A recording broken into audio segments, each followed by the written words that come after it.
नमस्कार, मैं हूं विनोद महला। आप देख रहे हैं दा मुद्दा। हरियाणा विधानसभा चुनाव की हार के सदमे से कांग्रेस पार्टी अभी तक उबर नहीं पाई है। 9 साल बाद हरियाणा के अंदर नगर निकाय के चुनाव हुए और इन चुनाव को कांग्रेस पार्टी ने गंभीरता से नहीं लिया और नतीजा भारतीय जनता पार्टी की पक्ष में जाते दिखाई दे रहे हैं।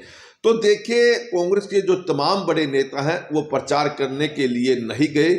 कांग्रेस पार्टी के जो पूर्व प्रदेश प्रभारी रहे हैं दीपक बावरिया, उन्होंने इन चुनाव को लेकर कोऑर्डिनेटर और जिला प्रभारी सह प्रभारी बनाए, लेकिन इन चुनाव में ना कहीं प्रभारी दिखाई दिए और ना जिले के कोऑर्डिनेटर दिखाई दिए। जहां तक की बात करें, कांग्रेस ने इस दफा सिंबल जरूर दिया, लेकिन यहाँ सिंबल के साथ बड़े नेता खड़े दिखाई नहीं दिए। यानी जिनको सिंबल दिया गया, जिनको प्रत्याशी बनाया गया, उनके प्रचार में ना के बराबर दिखाई दिए। और कांग्रेस के कई बड़े नेता तो यह कहते दिखाई दिए कि इन छोटे चुनाव में वो प्रचार करने के लिए नहीं जाते। उधर देखिए, भारतीय जनता पार्टी ने इन चुनाव को विधानसभा या लोकसभा चुनाव की तरह लिया और चाहे मुख्यमंत्री हो या पार्टी के प्रदेश अध्यक्ष हो या दूसरे बड़े नेता, तमाम नेता गली गली में अपने प्रत्याशियों के लिए वोट मांगने के लिए पहुंचे हैं। खैर, जहां तक की बात करें थानेसर नगर परिषद की, यहाँ क्या होगा? दरअसल देखिए, यहाँ थानेसर नगर परिषद में कहीं ना कहीं चेयरपर्सन के चुनाव में भारतीय जनता पार्टी भारी दिखाई दे रही है और इसका कारण यही है कि यहाँ कांग्रेस पार्टी ने सुनीता नेहरा को सिंबल तो दे दिया, लेकिन कांग्रेस के तमाम गुट, चाहे यहाँ शैलजा गुट की बात करें या फिर पूर्व मुख्यमंत्री भूपेंद्र सिंह हुड्डा गुट की बात करें, दोनों गुट मिलकर नहीं चले और यहाँ जो बड़े नेता प्रचार करने के लिए आने चाहिए थे वो प्रचार में नहीं आए। पूर्व मंत्री और मौजूदा विधायक अशोक अरोड़ा निश्चित तौर पर थानेसर की गलियों में दिखाई दी हैं, लेकिन जो यहाँ प्रभारी बनाए गए थे वो एक दिन भी दिखाई नहीं दिए और सह प्रभारी बनाए गए थे वो भी यहाँ कोई रणनीति बनाते हुए दिखाई नहीं दिए। तो देखिए, यहाँ कांग्रेस के लिए निश्चित तौर पर इन बड़े नेताओं का आना नुकसानदायक रहा है और थानेसर में कुछ नेता जो कांग्रेस पार्टी में हुआ करते थे वो ऐन मौके पर पार्टी छोड़कर भारतीय जनता पार्टी में शामिल हो गए और भारतीय जनता पार्टी ने उनको सिंबल देकर पार्षदों का चुनाव भी लड़वाया। इसका फायदा भारतीय जनता पार्टी को मिला है। तो कह सकते हैं कि कांग्रेस पार्टी ने थानेसर नगर परिषद में पूरी शिद्दत के साथ चुनाव नहीं लड़ा और इसका फायदा भारतीय जनता पार्टी को मिलता दिखाई दे रहा है। और जहां तक की बात पार्षदों की करें, थानेसर नगर परिषद में 32 पार्षद हैं और इन 32 पार्षद में 22 पार्षद भारतीय जनता पार्टी के जीतते दिखाई दे रहे हैं और 9 वार्डों में बड़ा कांटे का मुकाबला दिखाई दे रहा है। यहाँ जो सीधे मुकाबला है वो कांग्रेस पार्टी और भारतीय जनता पार्टी के बीच में है और जो 9 पार्षद हैं इनका जो व्यक्तिगत वोट है वो इनको फाइट में लेकर आ रहा है और कांग्रेस का जो समर्थन इनको मिला है इसका लाभ इन्हें भी मिल रहा है।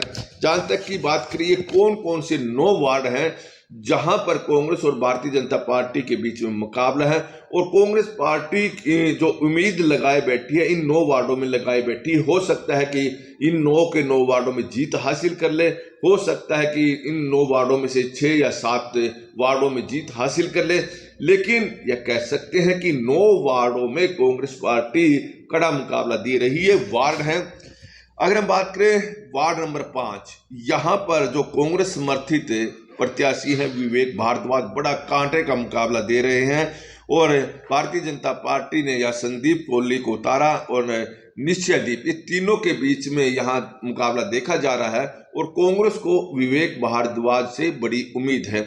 इसी तरह से देखिए वार्ड नंबर 11 में कांग्रेस पार्टी जो समर्थित उम्मीदवार रही है वो वीवा शर्मा से कांग्रेस पार्टी को बड़ी जीत की उम्मीद है और लग भी रहा है कि वीवा शर्मा यहाँ पर भारी पड़ती दिखाई दे रही है। जो भारतीय जनता पार्टी की प्रत्याशी सुषमा मेहता है, यहाँ थोड़ा सुषमा मेहता कमजोर दिखाई दे रही है। हालांकि जो नतीजे आएंगे उन नतीजों से साफ होगा कि कौन जीतेगा कौन हारेगा। तो देखिए 12 नंबर वार्ड है, यहाँ राजेंद्र सैनी ये कांग्रेस समर्थित उम्मीदवार है, ये भी अच्छी पोजीशन में बताया जा रहा है। हालांकि दरबारा सिंह अच्छा कंपटीशन देते दिखाई दे रहे हैं। भारतीय जनता पार्टी का सिंबल इनके पास था और भारतीय जनता पार्टी के सिंबल पर इन्होंने भी अच्छा मुकाबला यहाँ पर दिखाई दिया है।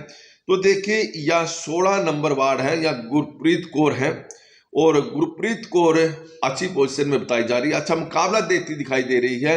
और यहाँ जो भारतीय जनता पार्टी ने गुरप्रीत कौर को उतारा है, भारतीय जनता पार्टी ने यहाँ पर संगीता वाल्मीकि को गुरप्रीत कौर के विरोध उतारा। गुरप्रीत कौर कांग्रेस समर्थित है और संगीता वाल्मीकि भारतीय जनता पार्टी समर्थित है।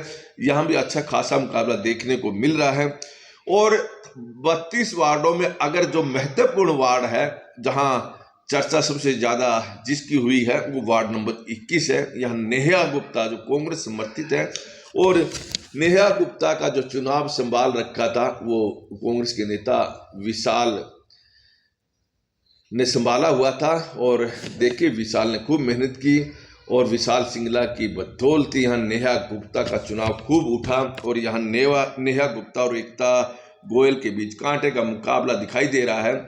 और कहीं ना कहीं ऐसा माना जा रहा है कि कहीं नेहा गुप्ता थोड़ा से आगे दिखाई दे रही है, लेकिन नतीजे बताएंगे। और यहाँ एकता गोयल सीकरी, इन्होंने भी अच्छा मुकाबला दिया है। और भारतीय जनता पार्टी के तमाम बड़े नेता, चाहे प्रदेश अध्यक्ष हो, चाहे प्रदेश उपाध्यक्ष हो, चाहे पूर्व विधायक सुभाष सुधा हो या पूर्व विधायक सुभाष सुधा की पत्नी हो, तमाम बड़े नेता इस वार्ड में एकता गोयल सीकरी के लिए वोट मांगने के लिए आई। खैर, अब देखने वाली बात रहेगी क्या एकता गोयल सीकरी ये चुनाव जीतती है।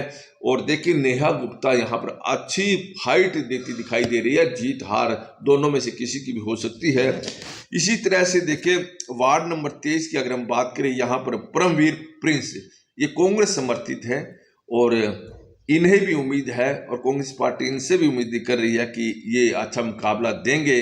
हो सकता है कि कम वोटों से हार भी जाए और जीत भी जाए। और यहाँ भारतीय जनता पार्टी ने गुरजीत सैनी को टिकट दिया है। गुरजीत सिंह सैनी भी अच्छी फाइट दे रहे हैं। और देखिए, वार्ड नंबर 29 से कांग्रेस पार्टी को बहुत ज़्यादा उम्मीद है। यहाँ पर मन्नू जैन जो पूर्व में पार्षद भी रहे हैं, और मन्नू जैन ने अच्छा मुकाबला दिया और कांग्रेस पार्टी जो जीत की उम्मीद है वो मन्नू जैन से लगा रही है। हालांकि भारतीय जनता पार्टी ने रामराज कौशिक को टिकट दिया। रामराज कौशिक भी यहाँ पर अच्छी फाइट करते दिखाई दे रहे हैं। और देखिए, यह जो वार्ड था ये पहले कांग्रेस समर्थित प्रत्याशी संदीप टेका के पास हुआ करता था, लेकिन अब यहाँ पर कांग्रेस समर्थित जो प्रत्याशी है मन्नू जैन, संदीप टेका ने चुनाव लड़ने से इनकार कर दिया था। देखिए, वार्ड नंबर 30 यहाँ पर नरेंद्र राजू ये भी अच्छी फाइट करते दिखाई दे रहे हैं और भारतीय जनता पार्टी के जो प्रत्याशी वेद प्रकाश है उनको कड़ी टक्कर दे रहे हैं और हार जीत बड़े कम वोटों से इस वार्ड में होगी। और देखिए 31 नंबर वार्ड गौरव शर्मा गौरी और कविराज। गौरव शर्मा गौरी कांग्रेस समर्थित है और कवि बजाज ये भारतीय जनता पार्टी समर्थित है और कांग्रेस को गौरव शर्मा गौरी से बड़ी उम्मीद है।